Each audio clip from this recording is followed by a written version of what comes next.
Mag-isa si Carmen Santos sa mahinang ilaw ng paradahan ng isang gasolinahan, hawak ang kulubot na $8 sa kanyang kamay. Iyon na lang ang natitira niyang pera, sapat lang para ipambili ng almusal ng kanyang anak kinabukasan.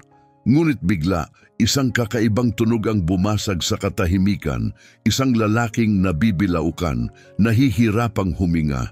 Isang dambuhalang biker, miyembro ng kilalang Hells Angels, ang biglang bumagsak sa lupa sa tabi ng kanyang motorsiklo. Hawak niya ang kanyang dibdib, maputla at kulay abo ang kanyang balat. Mamamatay na siya ron mismo sa malamig na semento at walang sino man sa paligid ang gustong tumulong. "Huwag kang makialam," sigaw ng tagabantay ng gasolinahan mula sa pintuan. "Puro gulo lang ang dala ng mga yan." Tumingin si Carmen sa lalaki, tapos sa $8 sa kanyang kamay. Pumasok sa isip niya ang anak niyang si Marites. Nagigising bukas ng umaga na gutom, pero hindi niya kayang talikuran iyon. Tumakbo siya sa loob, bumili ng isang bote ng tubig at isang pakete ng aspirin gamit ang huling pera niya at lumuhod sa tabi ng biker. Hindi niya kilala ang lalaki. Ang alam lang niya, kailangan nitong ng tulong. At dahil sa kanya, nabuhay ito.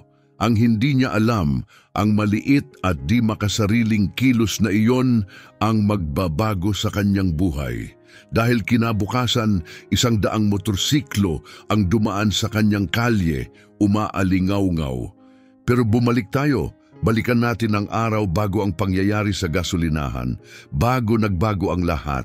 Nagsimula ito sa 5:00 ng umaga tulad ng dati. Ang malakas na alarm ang gumising kay Carmen sa maliit na apartment na tinitirhan nila ng kanyang 6 na taong gulang na anak na si Marites.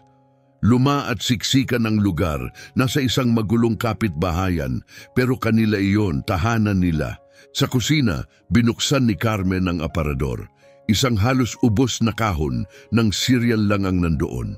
Sa ref, kalahati na lang ang gatas. Ibinuhos niya ang natirang gatas sa mangkok ni Marites. Pilit itong pinatatagal. Ilang sandali lang, lumabas na si Marites na nakapadyama, pupungas-pungas pa. "Good morning, Mommy," mahina niyang sabi. "Good morning, baby," sagot ni Carmen sabay halik sa ulo ng anak. Iniabot niya ang cereal pero hindi siya gumawa para sa sarili. Hindi na kasi sasapat. Ganito na ang buhay ngayon. Bawat sentimo ay mahalaga, bawat pagkain kailangang pagkasyahin, at walang planong reserba, walang ipon, walang sasalo kung siya ay madapa. 2 trabaho ang pinapasukan ni Carmen para makaraos. Sa umaga, nagtutupi siya ng labada sa laundry shop kapalit ng $11 kada oras. Sa gabi, nagsisilbi siya sa isang diner, umaasang may tip. Minsan $20, minsan mas kaunti. 3 linggo na ang nakalipas nang masira ang kanyang sasakyan. Wala siyang pera para ipaayos, kaya lakad siya ng lakad. Milya-milyang lakad papunta sa trabaho, pabalik ng bahay, gamit ang sapatos na may butas sa kaliwang talampakan. At ang mga bayarin patuloy sa pagdami. 3 araw na lang at kailangang bayaran ang upa. Kulang pa siya ng $150. Napagsabihan na siya ng may-ari ng bahay, magbayad o lumayas. Kailangan na ring i-refill ang inhaler ni Marites para sa hika. $60 din yon at wala si Carmen niyan. Overdue na rin ang bayad sa kuryente, nakadikit na ang notice sa ref. Pero hindi nagrereklamo si Carmen. Matagal na niyang natutunang walang silbi ang pagrereklamo. Tinuruan siya ng kanyang lola ng isang bagay. Ang kabutihan, anak, hindi nangangailangan ng pera. Minsan, yan na lang ang natitira sa atin na maibibigay. Kaya ngumingiti siya sa mga katrabaho kahit pagod na pagod. Kumusta siya sa mga customer kahit tila gumuho ang araw niya. Bawat gabi bago matulog, nagsusulat siya ng 3 bagay na ipinagpapasalamat niya kahit gaano kaliit. Ang Martes na iyon ay nagsimula gaya ng dati. Inihatid ni Carmen si Marites sa kapitbahay para makapasok sa eskwela. Tapos naglakad siya papuntang laundry shop. 8 oras siyang nagtupi ng maong, tuwalya at kumot, parang robot na lang ang katawan. 2:00 ng hapon, natapos na ang shift niya. Naglakad siya papuntang diner. 3:00 pa ang pasok niya pero gusto niyang maaga. Nakakaupo siya sa booth, nakakainom ng murang kape at nakakasinghap ng malalim. "Pagod ka na naman, Hija," sabi ni Morena, isang matagal ng waitress habang umuupo sa harap niya. "Lagi naman po akong pagod," sagot ni Carmen na may mahinang ngiti. "Para sa anak mo ang lahat ng iyan. Sulit siya sa bawat segundo," sagot ni Carmen. Hinawakan ni Morena ang kamay niya. "Alam ko yan, pero alagaan mo rin ang sarili mo, ha? Pangako." Tumango si Carmen. Kahit pareho silang alam na mahirap yon, wala siyang karapatang magpahinga. Gabi na sa diner, punong-puno, mga truck driver, pamilya, kabataang kumakain ng fries. Hindi tumigil si Carmen, ngiti, serbisyo, kilos. Pagkatapos ng shift niya ng 10:00 ng gabi, $23 lang ang tip niya. Umupo siya sa break room, tahimik na binibilang ang pera. Sinama niya ito sa natirang $8 at 47 sentimo mula kahapon. May kabuuang $31 at 47 sentimo siya. Inilaan niya ang 47 sentimo para sa pamasahe sa bus kinabukasan at itinabi ang $23 para sa upa. Ang natira? $8. Pang-almusal ni Marites at baka konting hapunan kinabukasan. Maingat niyang tiniklop ang mga bill at inilagay sa bulsa. Pagkatapos, nagsimula na siya sa 2 milyang lakad pa uwi. Tahimik ang mga kalsada. Masakit ang kanyang mga paa, pero patuloy siya sa paglalakad, taas noo. Napagpasyahan niyang dumaan sa gasolinahan. Mas maikli at kailangan niya ring gumamit ng banyo. At doon nagbago ang lahat. Doon niya narinig ang lalaking hirap huminga. At sa sandaling iyon, gumawa ng desisyon si Carmen Santos. Isang desisyong gumastos ng huling dolyar niya, isang desisyong nagligtas ng buhay ng isang estranghero at sa paraang hindi niya inaasahan, nagbago rin ang sarili niyang buhay. Isa itong pagpiling nagsiwalat kung sino talaga si Carmen Santos, lalo na sa mga sandaling walang ibang nakakakita. Hindi niya alam na ang isang munting gawa ng habag ay babago sa kanyang kinabukasan, magpakailanman. Pinuksan ni Carmen ang pinto ng palikuran sa gasolinahan at muling humakbang palabas sa gabi. Madilim ang paradahan, tanging mga kumikislap na fluorescent lights lamang ang nagbibigay ng liwanag. 11:00 ng gabi, halos walang tao sa paligid at doon niya ito nakita. Sa ilalim ng isang ilaw, nakatayo ang isang dambuhalang lalaki, lampas 6 na talampakan ng taas. May makapal na kulay abong balbas at mga braso na puno ng tattoo. Nakasandal ito sa makinang na motor. Nakaitim na leather vest na puno ng mga patch. Isang patch ang kapansin-pansin, ang simbolo ng Hells Angels. Mula pa sa di kalayuan, litaw na litaw ang logo ng bungo.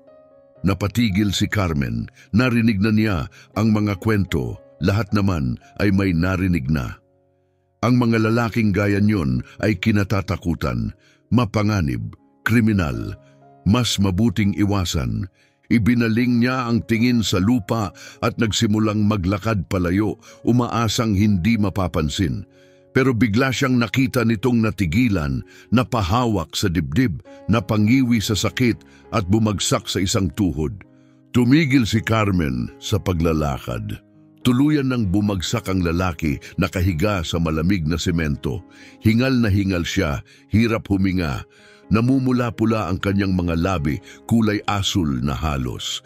Hindi alam ni Carmen ang gagawin. Nanatili siyang nakatayo, nanlalambot sa kaba. Ang kutob niya, magpatuloy na lang, huwag makialam. Hindi niya problema ito. May anak siyang naghihintay sa bahay, isang buhay na nakabitin sa isang hibla. Hindi niya kayang sumugal pa. Pero narinig niya ang bagay na nagpatindig sa kanyang balahibo. Tumigil ang paghinga ng lalaki. Hindi na gumagalaw ang dibdib nito. "Hoy!" Sigaw ni Carmen humarap sa gasolinahan. Hoy! May tumawag ba ng siyam na isa-isa? Lumabas ang clerk, isang lalaking nasa 30, may sigarilyong nakasabit sa labi at tumingin sa lalaking nakahandusay. Tumingin din siya kay Carmen at napakunot ang no. Miss, baliw ka ba? Anya. Hells Angel yan, lumayo ka, baka bangag lang. Inaatake sa puso! Sigaw ni Carmen, nanginginig ang tinig. Nagkibit balikat ang clerk. Hindi natin problema yan. Masama ang mga yan. Huwag kang magpagulo. Lumabas ang isa pang lalaki mula sa tindahan. Tantiyay nasa 60, may suot na lumang sombrero at may bit-bit na chichirya. Nang makita ang sitwasyon, lumapit siya kay Carmen. Miss, sabi nito, mahinahong hinawakan ng braso niya. Huwag mo nang pakialaman. Mukha kang ina, may anak ka, di ba? Huwag mo nang ipagsapalaran, hayaan mo na lang. Hinawi ni Carmen ang kamay niya. Mamamatay siya, matatag niyang sagot. Umiling ang matanda, may ibinulong at tuluyang umalis. Sumakay sa kanyang kotse at umalis na hindi na lumingon. Naiwan si Carmen sa paradahan nag-iisa. Ang mga ilaw sa itaas ay patuloy ang ugong. Wala nang gumagalaw sa lalaki sa semento. Maputla na ang mukha nito, tila nawala na ng buhay, at biglang sumagi sa isip niya ang isang alaala. Ang kanyang lola. Maraming taon na ang nakalipas, bumagsak ang kanyang lola sa bangketa sa lungsod. Stroke, maraming taong dumaan, walang tumulong. Nang may tumulong, huli na. 12 taong gulang pa lang si Carmen noon nang matanggap ang balita. Hindi na yon nawala sa kanyang alaala. Hindi niya kayang hayaang mangyari ulit yon. Hindi kung kaya niyang pigilan. Lumuhod si Carmen sa tabi ng lalaki. Sir, naririnig niyo ba ako? Tanong niya. Dahan-dahang dumilat ang mata nito. Pilit nagsalita. May mahinang hininga siyang narinig. Gamot? Sa puso? Nakalimutan, bulong nito. Hinugot ni Carmen ang kanyang cellphone, isang bar lang ng signal. 10% na lang ang baterya. Tumawag siya sa siyam, isang-isa. Naputol ang tawag, napamura siya. Tumayo agad at tumakbo pabalik sa loob ng gasolinahan. Malakas niyang binuksan ang pinto. Tumawag ka na ng ambulansya ngayon din, sigaw niya. Mamamatay na siya. Napairap ang clerk pero mabagal na dinampot ang telepono at nagsimulang magdial. Hindi na siya naghintay. Nilibot niya ng mata ang mga istante. Dinampot niya ang isang maliit na bote ng aspirin at isang bote ng tubig, saka dali-daling lumapit sa counter. Magkano? Tanong niya. 650, tugon ng clerk, halatang iritado. Dinukot niya ang kulubot na $8 sa bulsa. Ang huling pera niya na para sana sa almusal ni Marites at iniabot agad. Binigyan siya ng $1 at 50 sentimo na sukli, pero hindi na siya humingi ng bag o resibo. Mabilis siyang lumabas ng tindahan. Nandoon pa rin ang lalaki, halos wala ng ulirat. Binuksan ni Carmen ang bote ng aspirin, kumuha ng 2 tableta at lumuhod muli sa tabi niya. Hoy, tingnan mo ako, sambit niya, may pagkaapurado. Kailangan mong nguyain to. Kaya mo ba? Bahagyang bumuka ang bibig ng lalaki. Inilagay niya ang tableta sa dila nito. Nguyain mo, sige lang, kaya mo yan. Nagsimula itong ngumata, kita sa mukha ang tinitiis na sakit. Binuksan ni Carmen ang bote ng tubig at inilapit sa labi niya. Bahagya siyang uminom. Darating na ang tulong, bulong ni Carmen, hawak pa rin ang balikat ng lalaki. Kapit ka lang, ha? Huwag kang bibitaw. Umangat ang kamay ng lalaki at hinawakan ang kamay ni Carmen. Mahina, halos hindi maramdaman, pero kumapit siya. Anong pangalan mo? Bulong ng lalaki, hirap na hirap makapagsalita. Carmen, sagot niya, yumuko para mas marinig siya. Carmen Santos. Umubo ang lalaki at muling nagsalita. Carmen, ikaw ang nagligtas sa buhay ko. Hindi pa, bulong niya, pero sinusubukan ko. Sa malayo, narinig na ang papalapit na sirena. Pabilis ng pabilis ang tunog. Parating na ang tulong. At sa kalmadong gabi, biglang umalingaw-ngaw ang ingay ng isa pang motorsiklo. na pumarada sa gasolinahan. Isang mas batang lalaki, mga early 30s, nakasuot ng itim na vest na kahawig ng kay Falcon, ang bumaba sa motor at dali-daling tumakbo papunta sa kanila. Halata ang pagkataranta sa kanyang mukha. "Falcon! Diyos ko, Falcon!" sigaw niya habang lumuhod sa kabila ng nakabulagtang lalaki. Tumingin siya kay Carmen, gulat na gulat. "Tinulungan mo siya?" tanong niya, hindi makapaniwala. "Kailangan niya ng tulong," simpleng sagot ni Carmen. Tinitigan siya ng binata, waring hindi pa rin makapaniwala sa nasasaksihan. "Karamihan sa mga tao umiiwas sa amin," mahina niyang sabi. Hindi sumagot si Carmen. Patuloy lang ang kamay niya sa balikat ni Falcon, matatag at mahinahon, hanggang sa dumating ang ambulansya. Nagliliwanag sa pula ang semento. Agad lumapit ang mga paramedic, may dalang kagamitan. Lumuhod ang isa sa tabi ni Falcon. "Binigyan mo ba siya ng aspirin?" tanong ng paramedic. "Oo," tumango si Carmen. "2 tableta, mga 3 minuto na ang nakalipas." "Magaling," sabi ng medic. "Malamang nailigtas mo siya." Sinimulan nilang i-stabilize si Falcon at iakyat sa stretcher. Habang inaangat siya, muling inabot ni Falcon ang kamay ni Carmen. Mahina pero mariin. Tumitig siya sa mga mata nito. "Sabihin mo sa kanila, si Falcon ang nagpadala sa'yo." Wala siyang ideya kung ano ang ibig niyang sabihin. Tumayo ang binatang biker habang sumasara ang pinto ng ambulansya. Nilapitan niya si Carmen. Inilabas ang maliit na puting card mula sa wallet at iniabot ito sa kanya. Walang pangalan, numero lamang at isang kakaibang logo, Corona na may pakpak. "Diego ang pangalan ko," sabi niya. "Gusto kang pasalamatan ni Falcon. Tawagan mo ang numerong yan bukas, please." Tinitigan ni Carmen ang card, nanginginig pa rin ang kamay. Tumingin siya sa simpleng disenyo, saka sa seryosong mukha ni Diego. "Sino siya?" tanong niya. Ngumiti si Diego, maliit pero puno ng emosyon.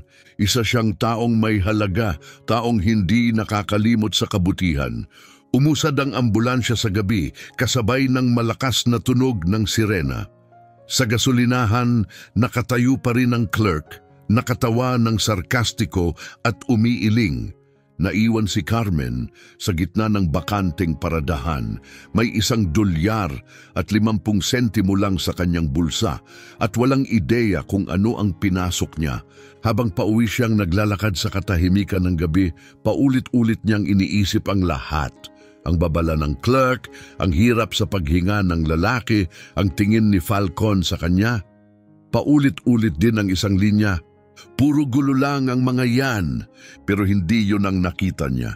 Ang nakita niya ay isang taong naghihingalo, isang taong kailangan ng tulong. Mali ba ang ginawa niya? Hindi pa niya alam, pero malapit na niyang malaman. Sa loob ng ambulansya, abala ang mga paramedic.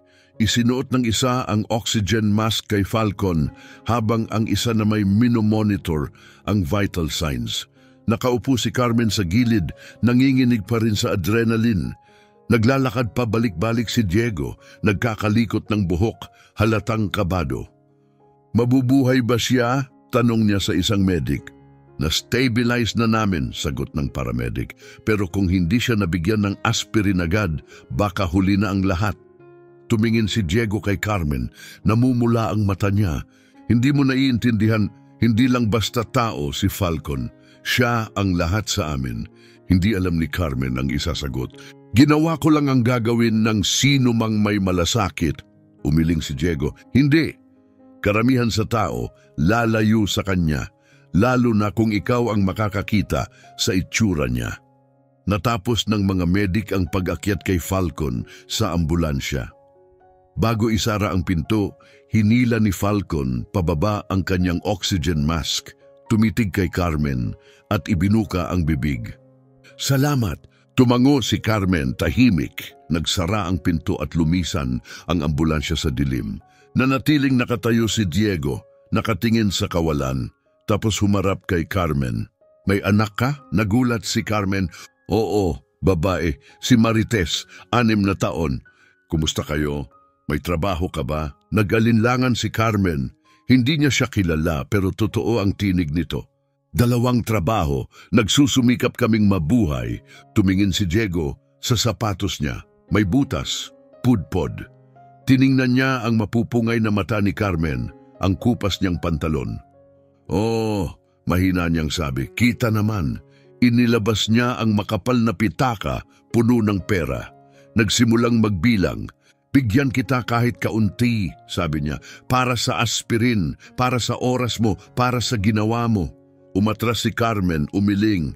Hindi, wag please, matatag niyang sagot. Hindi pera ang dahilan ng ginawa ko. Tumigil si Diego, hawak pa rin ang pera. Bakit? Tiningnan siya ni Carmen sa mata. Dahil kailangan niya ng tulong. Yun lang! Dahan-dahang ibinalik ni Diego ang pera sa wallet. Tinitigan niyang mabuti ang mukha ni Carmen. Wari ayaw kalimutan. Muli niyang iniabot ang maliit na puting card na may korona at pakpak. Gusto ka talagang pasalamatan ni Falcon. Tawagan mo ang numerong yan bukas. Please. Kinuha ulit ni Carmen ang card at ngayong pagkakataong ito, plano niyang itapon pag-uwi. Pag-iisipan ko, mahinang sabi ni Carmen.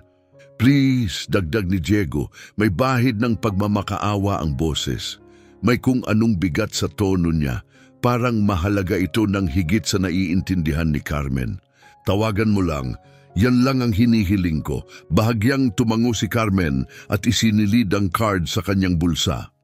Umakyat na si Diego sa kanyang motor pero bago siya umalis, lumingon siya kay Carmen ng huling beses. Isa kang mabuting tao, Carmen Santos, aniya. Huwag mong hayaang kumbinsihin ka ng iba na hindi ka ganon. Umandar ang makina at nawala si Diego sa dilim ng gabi. Naiwang nakatayo si Carmen sa bakanting paradahan. Bumalik na sa loob ang clerk ng gasolinahan. Patuloy ang ugong ng ilaw sa itaas, parang panaginip na hindi niya matakasan. Wala namang nagbago sa paligid, pero pakiramdam niya nagbago na ang lahat sa loob niya. Umakyat siya sa kalsada at sinimulan ang 2 milyang lakad pa uwi, balot ng pagod ang kanyang mga binti at litong-lito ang kanyang isipan. $1 at 50 sentimo na lang ang natira sa kanya at daan-daang tanong ang umiikot sa utak. Ano nga ba ang nangyari? Sino ba talaga si Falcon? Bakit parang napakalalim ng tingin ni Diego sa ginawa niyang simpleng pagtulong? Ang alam lang niya, may tao siyang tinulungan. Pero sa mga reaksyon ng mga bikers, parang hindi sila sanay na tinutulungan sila. Naalala niya ang sinabi ng clerk, puro gulo lang ang mga yan. At ang babala ng trucker, huwag ka nang makialam. Baka nga tama sila, baka nagkamali siya ng desisyon. Pero bumalik sa isip niya ang larawan ni Falcon, nakahandusay, hingal na hingal, tapos biglang tumigil sa paghinga. Kung nakinig siya sa kanila at naglakad palayo, patay na sana ito ngayon. At wala siyang pagsisisi sa pagliligtas ng isang buhay. Pagdating niya sa bahay, halos 1:00 na ng madaling araw. Tulog si Mrs. Lane, ang matandang kapitbahay na madalas magbantay kay Marites tuwing gabi. Si Marites ay mahimbing na natutulog sa tabi nito. Dahan-dahang ginising ni Carmen si Mrs. Lane. Ako na po, maraming salamat. Tumango si Mrs. Lane, antok na antok at lumabas ng tahimik. Binuhat ni Carmen si Marites at dinala sa kama. Mami, bulong ni Marites. Shh! Tulog ka na, baby. Love you, Mommy. Love you too, bulong ni Carmen. Tinakpan ng kumot ang anak at hinalikan sa noo. Pumunta siya sa kusina at umupo sa luma nilang mesa. Hinugot niya mula sa bulsa ang card. Sa ilalim ng dilaw na ilaw, kumislap ng bahagya ang logo, isang korona na may pakpak. Pinagulong niya ito, walang nakasulat sa likod, isang numero lang. Sino ba talaga ang mga taong yon? Tiningnan niya ang mga barya sa mesa, $1 at 50 sentimo. Iyon na lang ang natira. Bukas hihingi ng almusal si Marites. Kailangan niyang sabihin na crackers at isang saging na lang ang meron sila.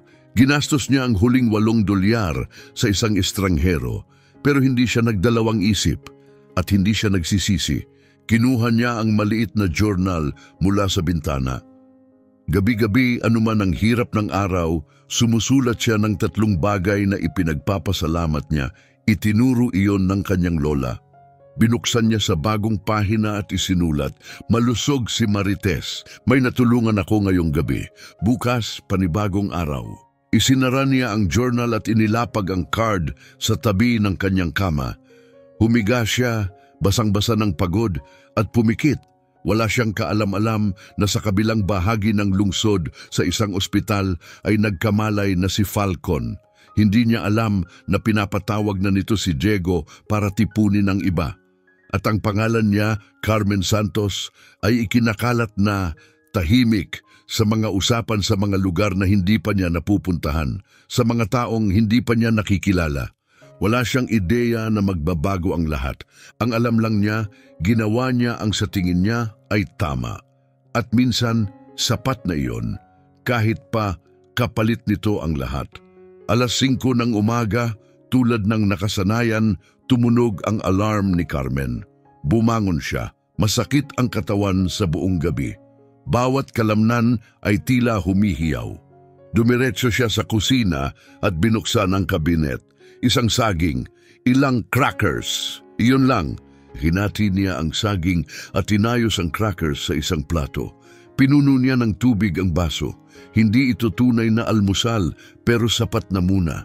Pumasok si Marites, pupungas-pungas pa sa suot na pajama. "Good morning, Mommy.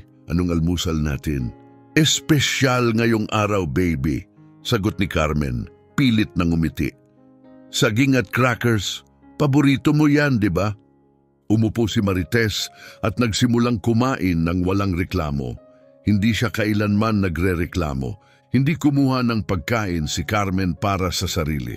Kulang ang pagkain. Umupo lang siya sa harap ng anak at tinignan ang walang laman na istante at ang naubos na perang ginastos kagabi. At kumatok ang isang tao sa pinto. Napakunot ang noo ni Carmen, 7:00 pa lang. Sino kaya yon? Binuksan niya ang pinto. Nasa harapan niya si Mrs. Lopez, ang matandang kapitbahay, nasa 60 na, matapang at kilalang kilala sa buong kalsada. Nakapulupot ang mga braso sa dibdib at seryoso ang mukha. "Carmen, anak," sabi nito, mababa at tensyonado ang boses, "kailangan nating mag-usap." "Magandang umaga po, Mrs. Lopez. May problema po ba?" Lumapit si Mrs. Lopez at binaba ang boses. "Narinig ko ang ginawa mo kagabi.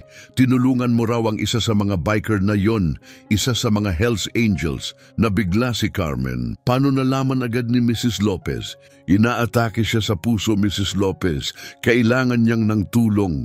Pero agad siyang pinutol ng matanda. "Anak, mga kriminal ang mga Hells Angels na yan. Droga, karahasan, lahat. Ano bang iniisip mo? May anak kang dapat iniingatan." Maamo pero matatag ang sagot ni Carmen. Isa siyang taong nangangailangan. Yun lang ang nakita ko. Umiling si Mrs. Lopez, litaw ang pagkadismaya. "Sobra kang mabait, Carmen. Pero ang ganyang kabaitan, babalik yan sa'yo bilang pasakit balang araw. Tandaan mo yan." Pagkasabi niyon, tumalikod siya at bumalik sa kanyang apartment. Iniwang mag-isa si Carmen sa pintuan. Isinara ni Carmen ang pinto, dahan-dahan, at sumandal dito. Nangangatog ang kanyang mga kamay. "Ginawa ko ba ang tamang desisyon?" Tumingin siya kay Marites, tahimik pa ring kumakain ng crackers at saging sa mesa.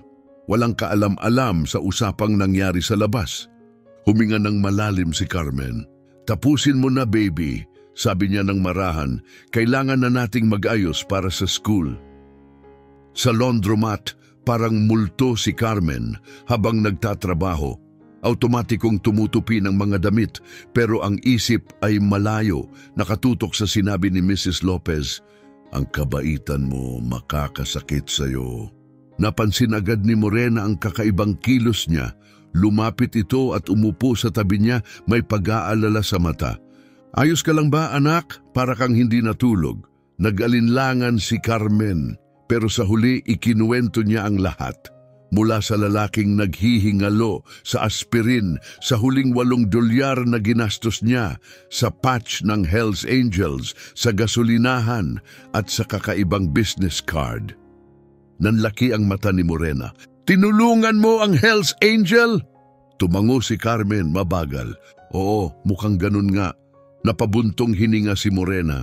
"Aba, anak, baka ikaw ang pinakamatapang o pinakabaliw sa lahat ng kilala ko."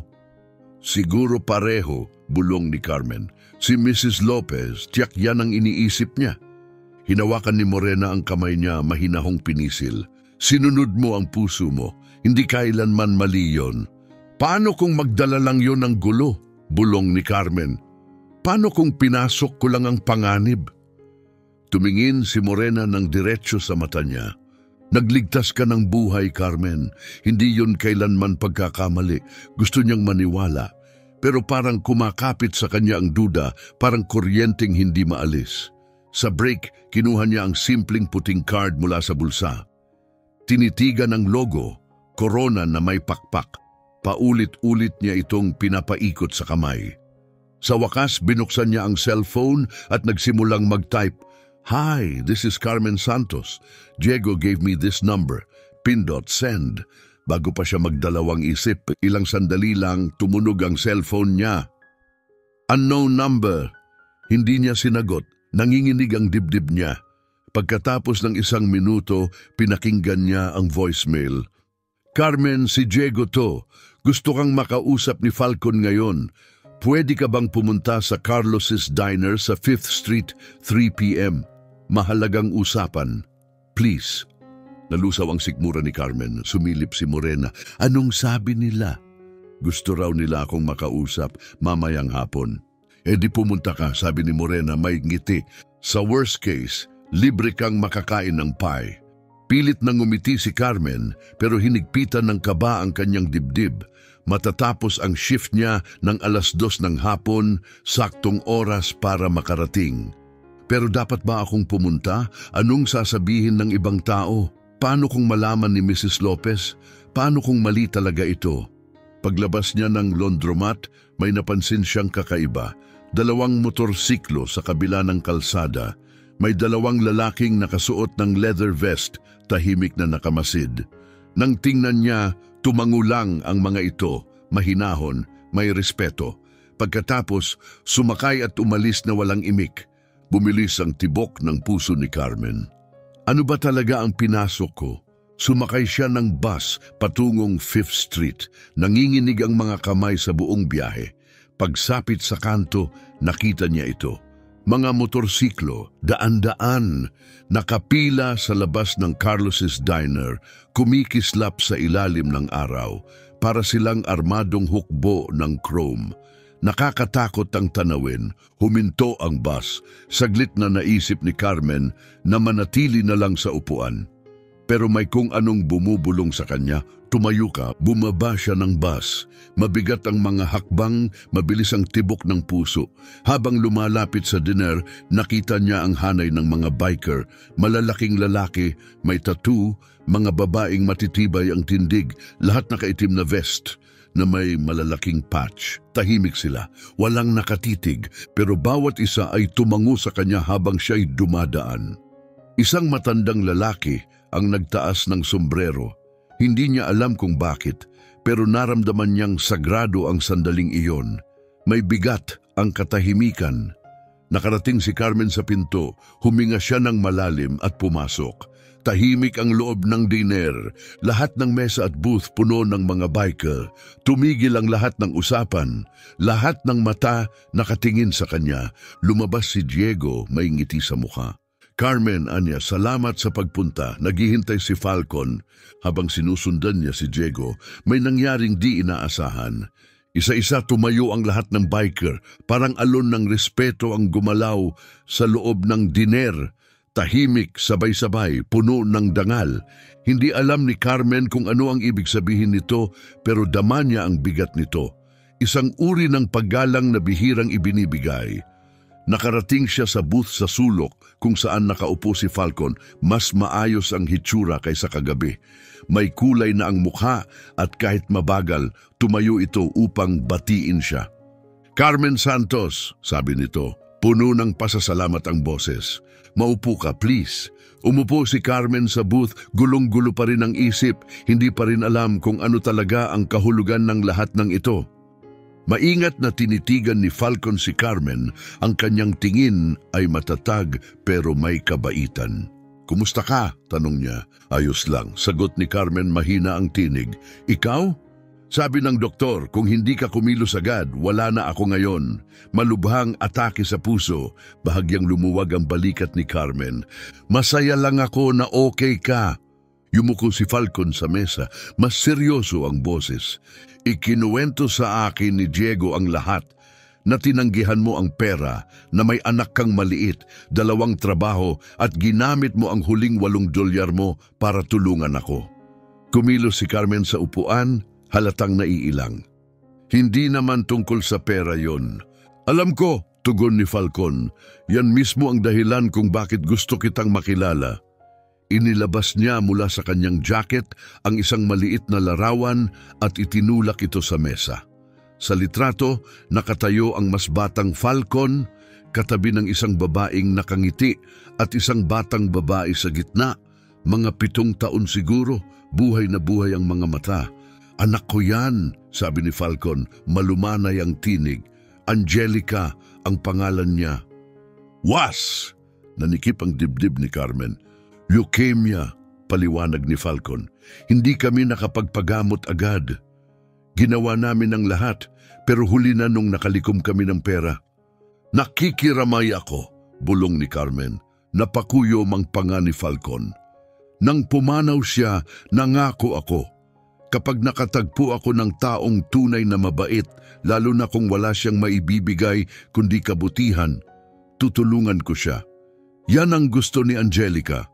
Hindi makapagsalita si Carmen. Ramdam niya ang lalim ng kirot sa boses ni Falcon. Muling yumuko si Falcon, tinitigan siya ng direkta. "Bukas ng umaga, may mangyayari. Huwag kang matakot, magtiwala ka sa akin." "Anong ibig mong sabihin?" tanong ni Carmen, may kaba sa boses. "Makikita mo," sagot niya, may maliit na ngiti. Dahan-dahan siyang tumayo, nakipagkamay ng magalang, iniwan ng malaking halaga ng pera para sa pagkain at lumabas kasama si Diego. Nanatiling nakaupo si Carmen, napapalibutan ng katahimikan at mga matang tahimik na nakamasid. Isang matandang biker mula sa katabing booth ang tumango sa kanya. "Magaling ang ginawa mo, miss. Totoong magaling." Wala siyang ideya kung anong ibig sabihin nito. Sa kanto ng kanilang kalsada, mabilis nang kumalat ang chismis. Lumilipad ang mga bulong parang hangin sa bukas na bintana. Nakatayo si Mrs. Lopez sa porch kasama si G. Rodriguez, isang lalaking nasa 40 na nakatira, ilang bahay ang layo. Yung batang si Carmen, sumausaw sa grupo ng mga biker, ani Mrs. Lopez, umiiling.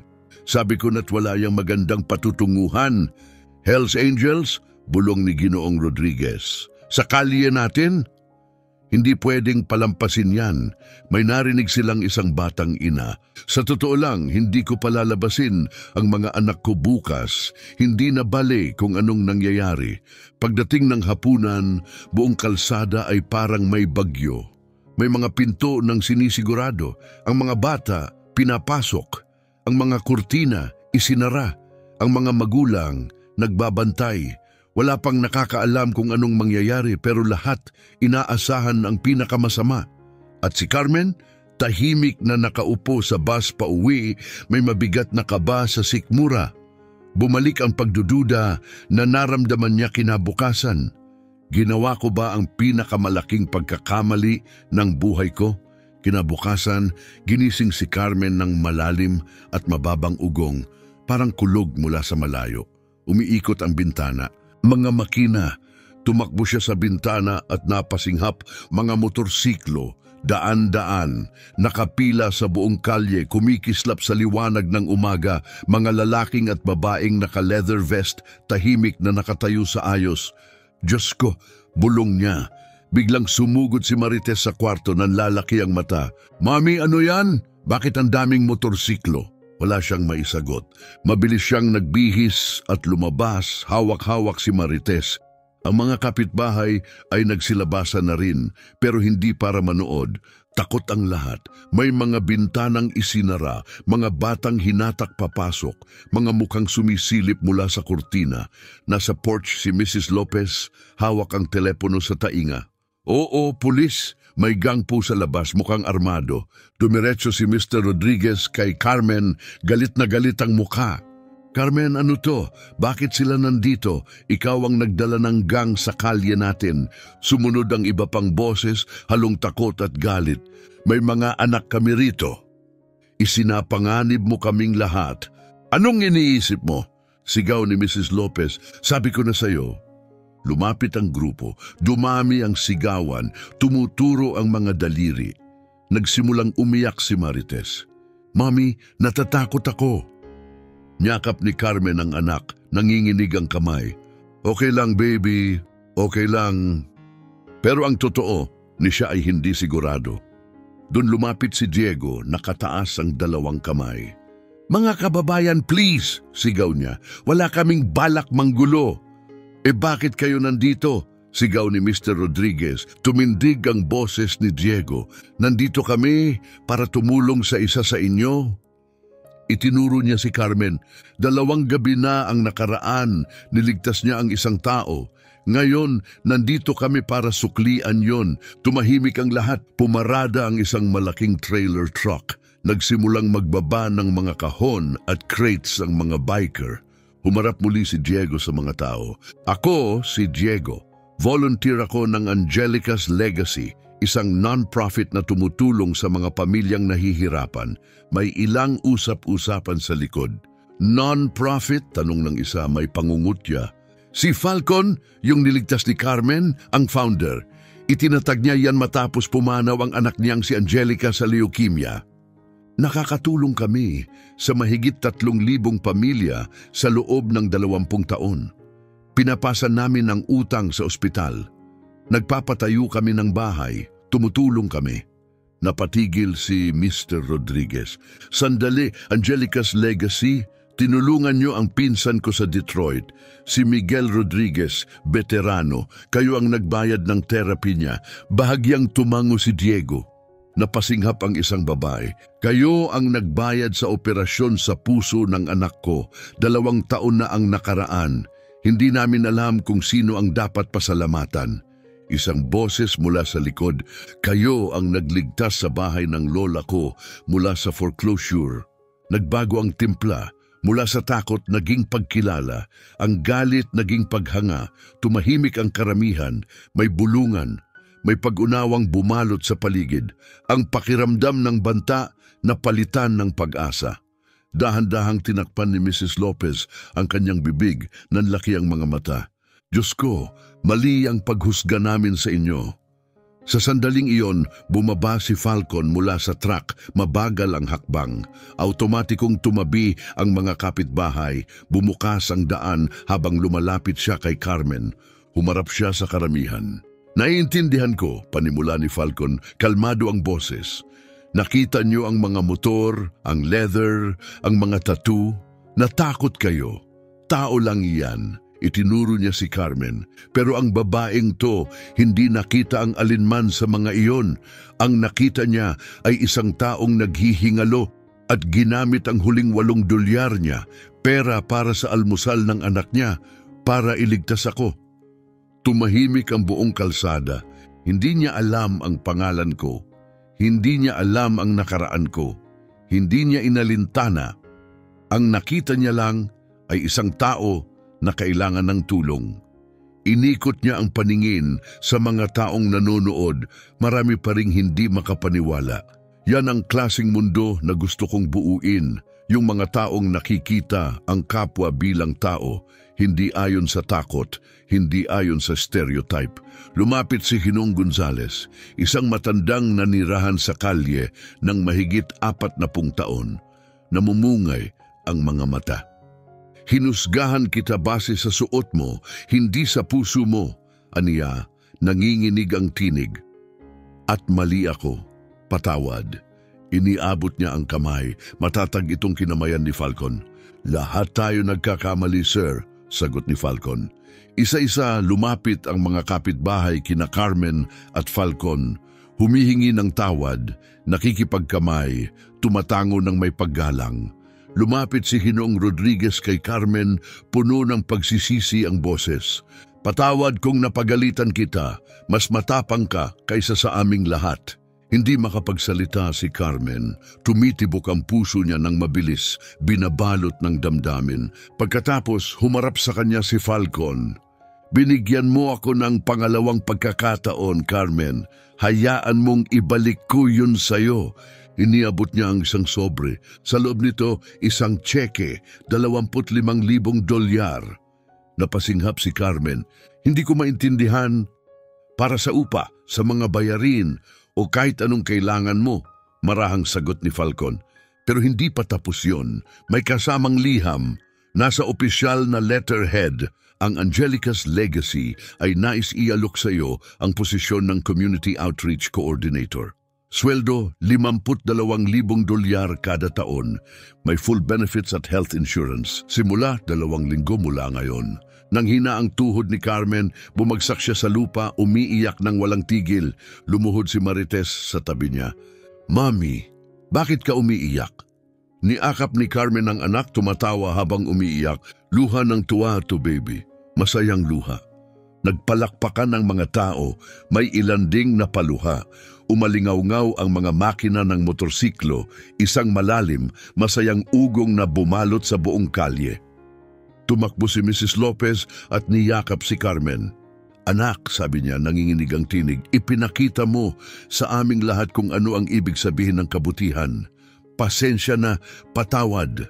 Lumuhod si Falcon sa tabi ni Carmen, bahagyang umungol dahil sa hirap. May isa pa, anya, habang may inilalabas sa kanyang bulsa, isang susi ng kotse. Nahanap namin ang kotse mo sa impounding, binili namin, ipinagawa. Nasa kanto parang bago na.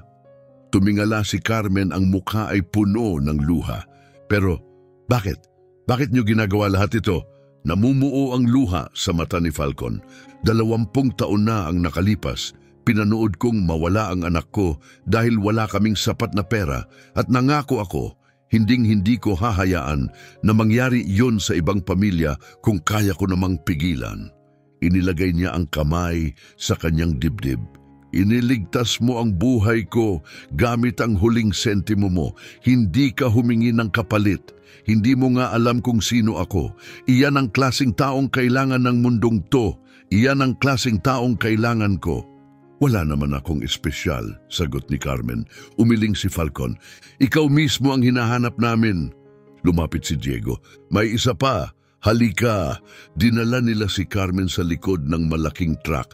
Binuksan ang pinto. Sa loob, mga muebles, isang totoong kama para kay Marites, mesa, groceries, laruan, school supplies, damit, lahat ng kailangan ng isang pamilya. Napanganga si Carmen, tinakpan ang bibig, tumatawa habang umiiyak. Sobra-sobra na ton, hindi pa nga sapat, sagot ni Falcon. Pero simula na ito. Nagsimula ng magbaba ang mga biker, ang mga kapitbahay na dati lumalayo, ngayoy tumutulong. Kinuha ni G. Rodriguez ang isang kahon. Saan to ilalagay? Si Mrs. Lopez na mismo ang nagdirekta. Ingat sa kama, iyan ang sa kwarto ng bata. Yung batang ina na nagtago ng mga anak. Ngayon, ang mga anak niya na ang nagdadala ng laruan at libro. Nabuhay ang buong kalye sa pagkakaisa. Mula sa takot, naging isang komunidad. Muling lumapit si Falcon kay Carmen. Bukas, magsisimula tayong magtayo ng isang community center dito mismo. Community center, ulit ni Carmen. Santos House, sagot ni Falcon. Pangalan mo. Umiling si Carmen, humahagulgol. Hindi mo pwedeng... Pwede, sagot ni Falcon. At gagawin ko. Hinila ni Marites ang manggas ni Carmen. Mami, may bike ako, tingnan mo. Tiningnan ni Carmen ang mukha ng anak, puno ng tuwa, walang bahid ng takot. at may isang bagay na nabuksan sa loob niya. Sa unang pagkakataon sa mahabang panahon, nakaramdam siya ng pag-asa. "Salamat," bulong niya kay Falcon. "Nasabi mo na yon," sagot ni Falcon. "Nakita mo ako. Hindi ang vest, hindi ang balbas, hindi ang tattoo. Ako mismo. At sapat na yon." Pagsapit ng tanghali, hindi na makilala ang apartment ni Carmen. Ang lumang, luy-luy na sofa, pinalitan ng malambot at magarang bago. Ang lumang mesa, wala na, napalitan ng matibay na dining set na may pares-pares na upuan. Ang kutsyon ni Marites sa sahig, pinalitan ng tunay na kama na may malinis na sapin at malambot na unan. Ang mga biker ay parang eksperto sa paglipat. Ang mga kapitbahay ay nag-ayos ng mga kahon. Si Ginoong Rodriguez nag-assemble ng bagong desk ni Marites. Si Mrs. Lopez naglagay ng bagong pinggan at kasangkapan sa kusina. Tumakbo si Marites sa bawat kwarto, dilat na dilat ang mga mata. "Mami, may tunay na desk ako at mga libro at mga laruan." Nanatiling nakatayo si Carmen sa gitna ng apartment, balot ng damdamin. Umupo si Falcon sa bagong sofa at tinapik ang upuan sa tabi niya. "Halika, umupo ka. Marami pa tayong planong gagawin." "Umupo ka," mahinahong sabi ni Falcon. "Mag-usap tayo." Umupo si Carmen, lutang pa rin. Pilit iniintindi ang lahat ng nangyari sa nakaraang isang oras. "Gusto kong ipaliwanag ang trabaho," ani Falcon, "kung ano ang kailangan namin sa'yo." "Kahit ano," agad na sagot ni Carmen. "Gusto ko lang makatulong." Ngumiti si Falcon. "Buwan-buwan, daan-daang tao ang humihingi ng tulong, mga single parent, veterano, pamilyang nalunod sa medical debt. Kailangan ko ng taong alam ang pakiramdam ng ganon, yung taong naranasan na. Yung kaya tumingin sa mata ng nangangailangan at maramdaman ang sakit nila." "Ako yon," mahina niyang sagot. "Alam ko," sabi ni Falcon, "kaya kita kinuha." Inilabas niya ang isang folder mula sa ilalim ng mesa at binuksan mga plano ng gusali. "Pero may isa pa, gusto kong magtayo ng community center dito mismo. Sa lugar na to." Nanlaki ang mga mata ni Carmen habang tinitingnan ang mga plano. "Dito?" tanong niya, di makapaniwala. "Bakit hindi?" sagot ni Falcon. "Dito kailangan ng tulong. Isang lugar na may job training, food pantry, after-school program para sa mga batang tulad ni Marites, pati maliit na klinik." "Ang galing!" bulong ni Carmen. Itinuro ni Falcon ang itaas ng plano. Malinaw na nakasulat, "Santos House. Ipapangalan natin sa'yo." Umiling si Carmen, labis na natatabunan ng emosyon. "Hindi niyo pwedeng gawin yon. Wala naman akong espesyal na ginawa." Tiningnan siya ni Falcon, matatag ang tingin. "Ginamit mo ang huling $8 mo para iligtas ang buhay ko. Kung di yon espesyal, ewan ko na lang." Muling napuno ng luha ang mga mata ni Carmen. "Ang role mo," dagdag ni Falcon, "ay hanapin ang mga taong pinakanangangailangan, puntahan sila, i-review ang applications, i-connecta sila sa tulong na meron tayo. Lahat ng hirap na pinagdaanan mo, yan ang superpower mo ngayon kasi alam mo kung ano ang pakiramdam." Pinunasan ni Carmen ang kanyang luha. "Kailan ako magsisimula?" "Sa loob ng 2 linggo, sagot ni Falcon. "May oras ka pa para iwan ang dati mong trabaho at magpahinga muna."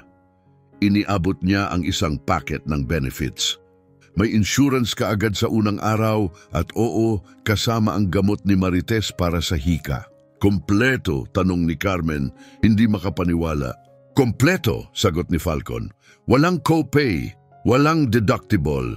Hindi mo na kailanman kailangang mamili sa pagitan ng pagkain at gamot." Muling napaiyak si Carmen. Hindi siya minadali ni Falcon. Hinayaan siyang huminga. "May isa pa," dagdag ni Falcon habang inaabot ang isang bagay mula sa likod. Isang vest, hindi leather na may biker patch, kundi malambot na kulay abong vest na may burdang logo ng Angelica's Legacy, isang corona na may pakpak. "Pamilya ka na ngayon, isa ka na sa amin," nanginginig ang kanyang mga kamay habang isinusuot ito. Nang mapatingin siya sa salamin sa unang pagkakataon sa loob ng ilang taon, nakita niya ang sarili na matatag, may dangal at buo. Ang unang assignment mo, sabi ni Falcon, nakangiti. Maghanap ka ng taong nangangailangan. Gamitin mo ang parehong pakiramdam na nagsabi sa iyong tulungan ako at tutulungan natin sila. Sabay. Hindi na kailangang mag-isip si Carmen. Si Mrs. Morales, sagot niya. 3 pintuan mula rito, 80 na siya. Hindi niya kayang bilhin ng gamot sa puso niya. Nakita ko na siyang hinahati ang tableta para magtagal. Tumango si Falcon. Tara na, 3 silang nagtungo sa apartment ni Mrs. Morales. Si Falcon, Diego at Carmen. Maingat na kumatok si Carmen. Dahan-dahang bumukas ang pinto. Carmen! Anong meron, hiya? Tanong ng matandang babae, naguguluhan. Mrs. Morales, gusto ko po kayong ipakilala sa mga kaibigan ko. Nandito po kami para tumulong. Umupo sila sa maliit pero maayos na sala. Ipinaliwanag ni Falcon ang layunin ng Angelica's Legacy habang tahimik na nakikinig si Mrs. Morales, namumuo ang luha sa mga mata. Ma'am, magalang na tanong ni Falcon, ano po ang pinakakailangan niyo ngayon? Nanginginig ang tinig ni Mrs. Morales. Ang gamot ko sa puso, hinahati-hati ko na lang po, pero paubos na rin. Walang pag-aatubili, kinuha ni Falcon ang telepono at tumawag. Pupunan namin ang reseta mo ngayon din, buong 3-month supply. Wala kang kailangang bayaran. Nanginig ang mga kamay ni Mrs. Morales habang hinahawakan ang kamay ni Carmen. Ginawa mo ito para sa akin? Ginawa natin to, sagot ni Carmen, nakangiti. Sama-sama. Naiyak si Mrs. Morales. Habang naglalakad silang pabalik, tumingin si Carmen kay Falcon. Ito na yata ang pinakamagandang trabahong makukuha ko. Tumango si Falcon. Alam ko, kasi alam mo kung ano ang pakiramdam na mangailangan. At ngayon, ikaw na ang taong darating para tumulong. Pagbalik sa apartment, masaya pa rin ang selebrasyon. May tawanan. Ang mga biker ay kwentuhan. Si Marites tuwang-tuwa sa mga bagong laruan. Ang halakhak niya ay umaalingaw-ngaw sa buong bakuran. At sa unang pagkakataon sa loob ng 3 mahabang taon, hindi nag-aalala si Carmen Santos kung ano ang dadalhin ng bukas. Dahil bukas, ayos na ang bukas. Hindi lang ayos, maganda na ang kinabukasan. Nagbago ang lahat. Pero hindi ito nangyari ng biglaan at hindi ito naging madali. Kinabukasan ng pagdating ng mga biker, may nagpost ng video online. Si Carmen nakatayo sa gitna ng kalye, napapalibutan ng mga motorsiklo. Nasa tabi niya si Falcon, mga kapitbahay, tahimik na nakamasid. Sumabog ang video, kasama na rin ang mga opinyon, bumabaha ang mga komento. Pinopromote lang niya ang gang culture. Mga kriminal ang Hells Angels, huwag kayong magpaloko. Peke to, PR stunt lang. Walang paraan na totoo to. Nabasa ni Carmen ang mga komento. Bawat isa may mga malupit, may mga masakit, mga paratang, mga insulto, mga pagdududa. Tinawag siyang hangal, sinasabing pinapromote niya ang mga kriminal, na isinapanganib niya ang anak niya, na scripted lang daw ang lahat, na nasaktan siya. Nag-vibrate ang cellphone niya, si Morena. Huwag mo silang pansinin, anak, malumanay nitong sabi. Hindi nila alam ang totoo. Pero hindi agad natigil ang negatibidad. Nagtagal ito ng mga linggo. Hanggang sa may nagbago, magsimulang magbahagi ng mga kwento ang mga pamilyang natulungan ng Angelica's Legacy.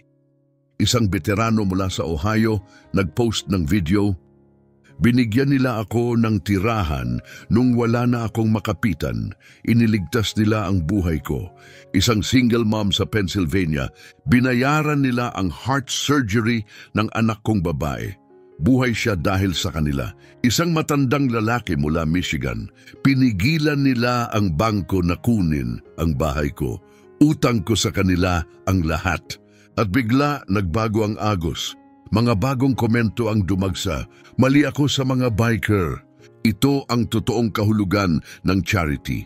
Bumalik ang tiwala ko sa sangkatauhan.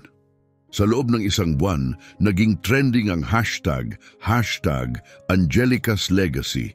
Nasa likod na ng kanyang bagong mesa si Carmen.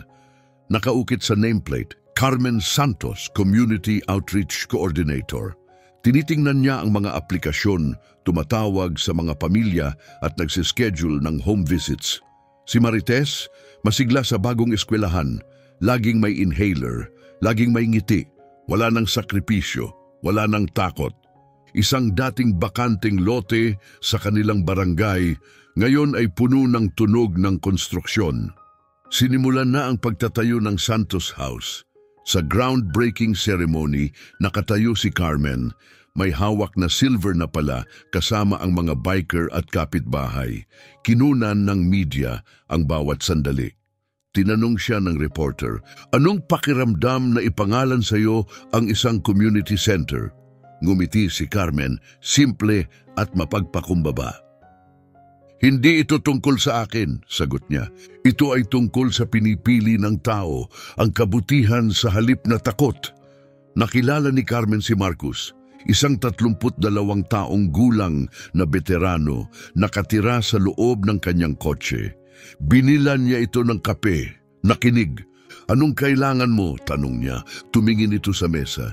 Isang matutuluyan, isang trabaho, isang dahilan para magpatuloy. Sa loob ng isang linggo, inilagay ng Angelica's Legacy si Marcus sa transitional housing. Nag-umpisa siya ng job training. 3 buwan lang ang lumipas. May trabaho na siya sa pabrika, apartment, sweldo at pag-asa. Bumalik siya sa opisina para magpasalamat. Nanginginig ang mga kamay. Binigyan mo ako ng pangalawang pagkakataon. Umiling si Carmen. Hindi, mahinang sagot niya. Ikaw ang nagbigay ng second chance sa sarili mo. Binuksan ko lang ang pinto. Bukas na ang Santos House. Sa ribbon cutting, magkatabi sina Carmen at Marites. Nagtatawanan habang sabay na hinihiwa ang pulang ribbon. Sa loob, job training center, food bank, after-school programs at libreng medical clinic. Sa unang araw, 43 katao ang dumaan. Bawat isa may nakuha.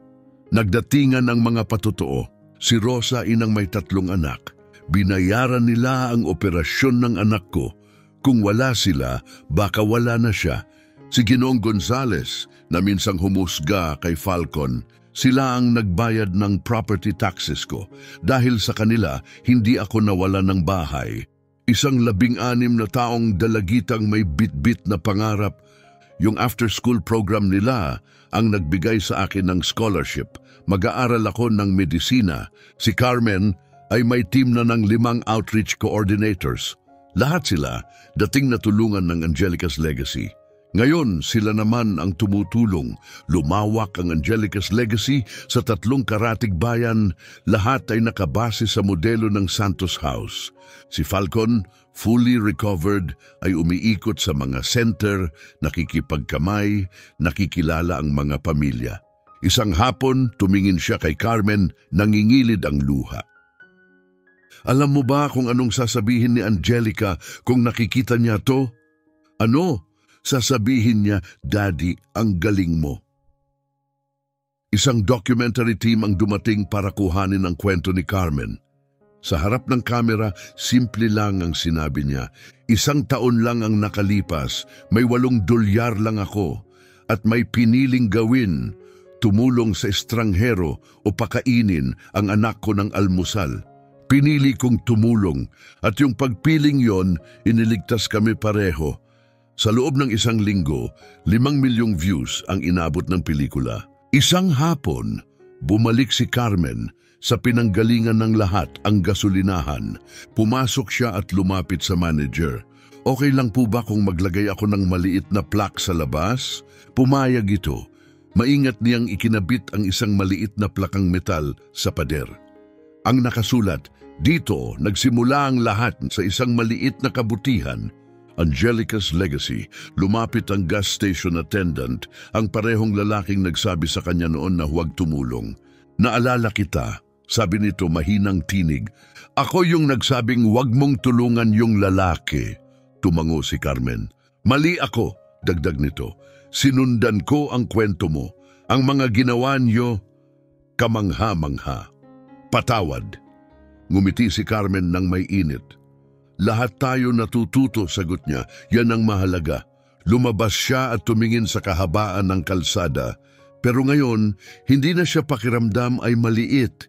Hindi na siya takot, hindi na siya mag-isa. May pamilya siya, may layunin, may komunidad. At lahat ng ito, nagsimula sa $8. At isang desisyon, isang taon makalipas ang gabing iyon sa gasolinahan, ang Santos House ay puno ng buhay. Ang pagdiriwang ng anibersaryo ay nagtipon ng isang buong komunidad, mga pamilyang natulungan, mga biker na voluntaryo at mga dating natakot na ngayon ay nakatayo sa pagkakaisa. Makukulay na lobo ang nakabitin sa kisame. Isang malaking banner ang nakasabit sa pader. Nakatayo si Carmen sa isang maliit na podium, kaharap ang silid na puno ng mga buhay na nabago. Si Marites ay nasa unang hilera, kumikislap ang mukha sa pagmamalaki. Huminga ng malalim si Carmen at nagsimula. Isang taon na ang nakalipas, ginamit ko ang huling $8 ko para tumulong sa isang estranghero. Hindi ko alam ang pangalan niya. Hindi ko tinanong. Ang nakita ko lang ay isang taong nangangailangan at sapat na yon, nagpalakpakan ng buong silid. Takot na takot ako noon, dagdag niya. May mga nagbabala, sinabi nilang magdadala lang ako ng gulo at sandali, naniwala ako. Hinahanap ng mata niya si Falcon, nakatayo sa likod ng silid, nakangiti, tahimik. Pero may natutunan ako. Ang kabutihan ay hindi kailanman pagkakamali. Kahit pa ang kapalit ay lahat, lalo na kung ganoon, muling lumakas ang palakpakan, may ilan ang nagpupunas ng luha. Pagkatapos ng talumpati, isang batang babae ang lumapit, nasa early 20s, may kaba sa mata at nanginginig ang tinig. Hi, ako si Emily. Tinulungan niyo po ang mama ko, 6 na buwan na ang nakalipas. May cancer siya. Wala kaming pambayad para sa gamutan. Saglit na naghanap ng alaala si Carmen. Si Mrs. Lawson, tumango si Emily, umaagos ang luha. Nasa remission na po siya ngayon. Sabi ng mga doktor, milagro raw, pero hindi ito milagro. Ikaw yon, ang Angelica's legacy yon. Nagyakap sila, parehong umiiyak. Maya-maya, nilapitan siya ni Mrs. Lopez na ngayon ay isa ng masugid na volunteer. Anak, sabi niya, may gusto akong sabihin. Ano po yon, Mrs. Lopez? Patawad sa umagang yon, sa lahat ng sinabi ko, sa paghusga sa iyo at sa kanila. Tinuro niya ang mga biker sa paligid. Tinuruan mo ang matandang babaeng to na hindi kailanman huli ang magbago. Ngumiti si Carmen at hinawakan ang kamay nito. Tinatangkilik mo lang ako noon, naiintindihan ko. Pero mali ako at nagpapasalamat akong hindi mo ako pinakinggan. Nang matapos ang selebrasyon at tuluyang lumamig ang musika, naglakad pa uwi si Carmen. Kahit ayos na ang kotse niya, mas pinipili pa rin niyang maglakad. Ang katahimikan ay parang yakap ng pagninilay. Sa paglalakad na daanan niya ang isa pang gasolinahan. May nakita siyang binatang Latino, mga 22, nakaupo sa bangketa, nakatungo. Bumagal siya. Uy, ayos ka lang? Tumingala ang lalaki, mapula ang mata. Nasira yung kotse ko. Wala akong pambayad sa tow truck. Kailangan ko nang sunduin ang anak ko sa daycare. 20 minuto na lang. Walang alinlangan. Binunot ni Carmen ang $50 sa pitaka at iniabot sa kanya. Ano? Hindi ko pwedeng tanggapin to. Pwede, malumanay niyang sagot. Ipatow mo yung kotse. Sunduin mo ang anak mo. Napatitig ang lalaki sa pera, para bang milagro ito. Hindi ko nga kayo kilala. Hindi mo kailangan, sagot ni Carmen. Inabot niya ang isang Angelica's legacy card. Kapag nakaahon ka na, tumulong ka rin sa iba, ibigay mo rin. At kung kailangan mo pa ng tulong, tawagan mo ang numerong yan. Luhang ngumiti ang lalaki. Salamat, hindi ko to malilimutan. Alam ko, sagot ni Carmen, nakangiti. Sa kanyang paglalakad, puno ng ligaya ang puso niya. 1 taon na ang nakalipas, siya ang walang-wala. Ngayon, siya na ang nagbibigay. Patuloy ang ikot.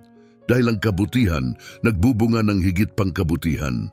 At sa isang lugar sa langit, alam ni Carmen, nakatingin si Angelica.